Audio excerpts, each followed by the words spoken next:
मौलाना साहब जो YouTube channel ज़रूर subscribe कंदा। यार का त ॻाल्हि हुई जो काइनात जो रब, काइनात जो अल्लाह,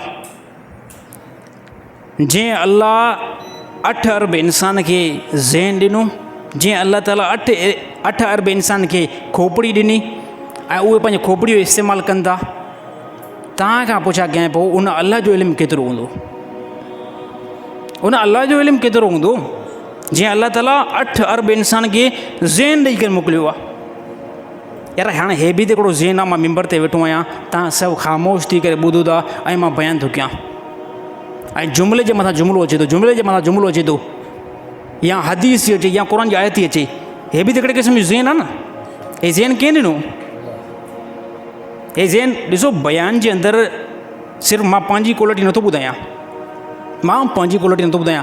बयान ते कोई बि जेकॾहिं अगरि को मौलवी वेहंदो आहे या ख़ुदि मां पाण छो न वेहंदो आहियां, यकीन कयो जॾहिं बयान खां हेठि लहंदा आहियूं, हुन खां बाद में मां पाण ई हैरान थींदो आहियां, यार हे अॼु मां कीअं बयानु कयो आहे, हे त मां मुतालो ई न कयो हुयो। कॾहिं कॾहिं ज़बान मां अहिड़ी ॻाल्हि निकिरंदी आहे जेको किताबनि में न हूंदी आहे, जेको किताबनि में न हूंदी आहे, या अल्लाह जी तरफ़ उहा किताबनि में न हूंदी आहे, उहा ज़बान मां निकिरंदी आहे। त बंदे जो फोकस थियणु खपे त हे ज़बान जेकी मुंहिंजी हले पई या ज़हन में जेकी ॻाल्हि अचे पई, मुंहिंजो इल्मु से ख़ता आहे, हे अल्लाह जी ताला जी तरफ़ां इल्मु पियो अचे। हे तमामु सिस्टम खे हलाइण वारी ज़ात अल्लाह जी आहे। क़ुर हकीम अल्लाह ताला फरमाए, जिदोजहद कयो, जंहिं बि शयुनि जे अंदरि जिदोजहद कयो, मां अल्लाह जी फतह ईंदी, मां अल्लाह जी नुसरत ईंदी। 3 शयुनि खे अपनायो, दुनिया जो को बि कमु जाइज़ी कमु शुरू कयो, दुनिया जो को बि जाइज़ी कमु शुरू कयो। मां हिकिड़ो मिसाल तव्हांखे बयानु कयो, यार कारोबार हुजे, तिजारत हुजे, मामलात हुजनि, घर जो जेको मामिलो हुजे, कहिड़ो बि दुनिया जो को बि मामिलो हुजे, अगरि उनखे मंज़िल मक़सूद ते खणणु चाहियो था, उन में कामयाबु थियणु चाहियो था, 3 कम कयो बसि। सभ खां पहिरियां अल्लाह जी ज़ात ते 100% यकीन हुजे, फस्ट नंबर ते। सभ खां पहिरियां अल्लाह जे तरफ़ नज़र वञे त जेको मां हे कमु कंदुमि न, मुजीब रहमान में पाण में बिल्कुलु ताक़त न आहे। सभ खां पहिरियां मुजीब रहमान जो ज़हन वञे त इन कम खे मदद ते ऐं मंज़िल मक़सूद केरु पहुचाईंदो? अल्लाह पहुचाईंदो। 1 नंबर ते ज़हन बंदे जो अल्लाह जी तरफ़ वञे, या अल्लाह हिन खे मंज़िल मक़सूद तूं पहुचाईंदे, हे अल्लाह जी तरफ़ ज़हन वञे। 2 नंबर ते बंदो कोशिशि करे, छा करे बंदो? कोशिशि करे, जिदोजहद करे, पोइ चाहे उहो कहिड़ो बि कमु हुजे, कहिड़ो बि जेको मसइलो हुजे, उनखे सिखण जी कोशिशि करे, उन में जिदोजहद करे। 3 नंबर ते अल्लाह जो ज़िक्र करे, अल्लाह खे यादि करे। इहो बंदो दुनिया जो को बि कमु स्टार्ट कंदो, को बि मामिलो पंहिंजी तरफ़ छिकण जी कोशिशि कंदो, इहो उन में फतह ॾिसंदो। असां छा कंदा आहियूं? असांजो ज़हन को कारोबार खोलियूं, को तिजारत खोलियूं, फौरी तौरु पहिरियों ज़हन पैसनि ते वेंदो, इन खां बाद में पोइ वरी पंहिंजे अकुल ते वेंदो। यार मां हिन में टैलेंट आहे न आहे, मूंखे होशियारु आहियां न आहियां? सभ खां पहिरियां असांजो इन 2 शयुनि ते फोकस वेंदो, पोइ इन में असां पंहिंजे कारोबारनि में, पंहिंजी तिजारत में डैमेज था ॾिसूं। सभ खां पहिरियां अल्लाह सां तालुक़ु बणायो। छाजे करे? रिज़िक जेको ईंदो आहे न, रिज़िक जेको ईंदो आहे न, यार उहो अल्लाह जी तरफ़ां ईंदो आहे, अल्लाह जी तरफ़ां ईंदो आहे। असां केतिरी कोशिशि कयूं, केतिरो जिदोजहद कयूं, मूंखे हिकिड़ो दुकानु हुजे, उन दुकान ते जेकॾहिं मां अगरि मस्तूरी माल में 20 दुकान खोले छॾियां, 20 दुकान खोले छॾियां न, जंहिं ॾींहं जे अंदरि जेतिरो रिज़िक मथां लहंदो न, मूंखे ओतिरो ई मिलंदो। पोइ चाहे भले मूंखे 1 दुकानु हुजे, उन जॻह ते मूंखे 20 दुकान हुजनि। हिकिड़ो ज़हन बणायो, ज़हन बणायो।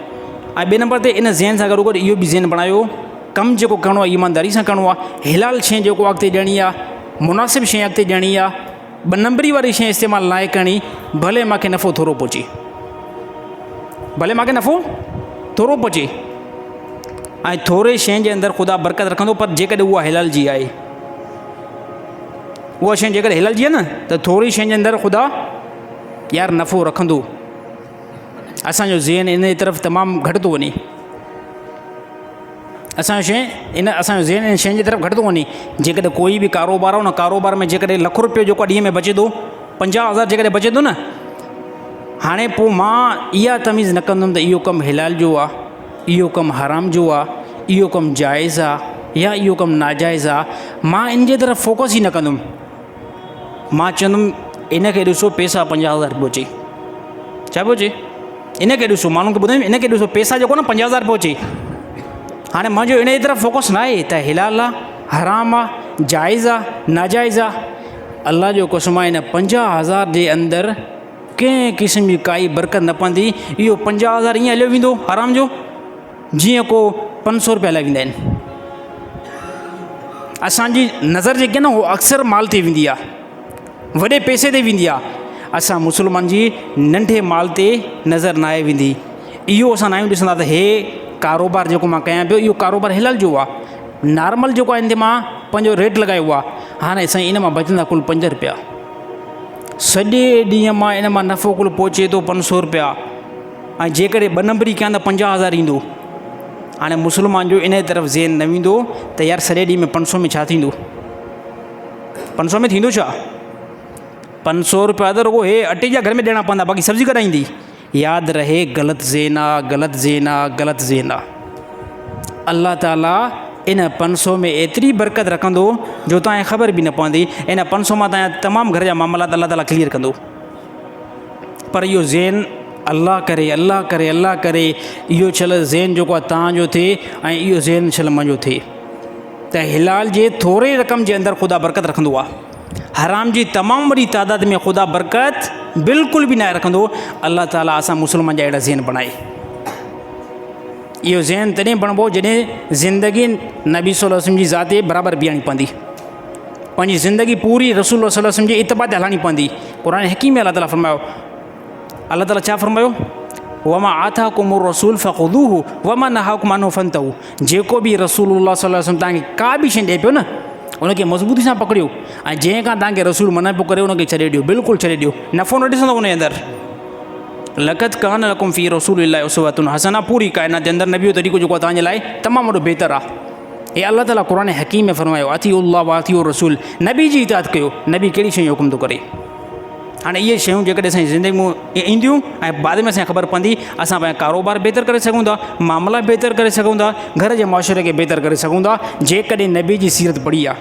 ऐं जेकॾहिं नबी जी सीरत पढ़ी न आहे, जेकॾहिं नबी जी सीरत न पढ़ी आहे, साईं पोइ कंहिं क़िस्म जो कोई जेको आहे ज़िंदगी अंदरि बरकत न ईंदी, कंहिं क़िस्म जी बरकत न ईंदी। अल्लाह ताला अमल करण जी तौफ़ीक़ अता फ़रमाए।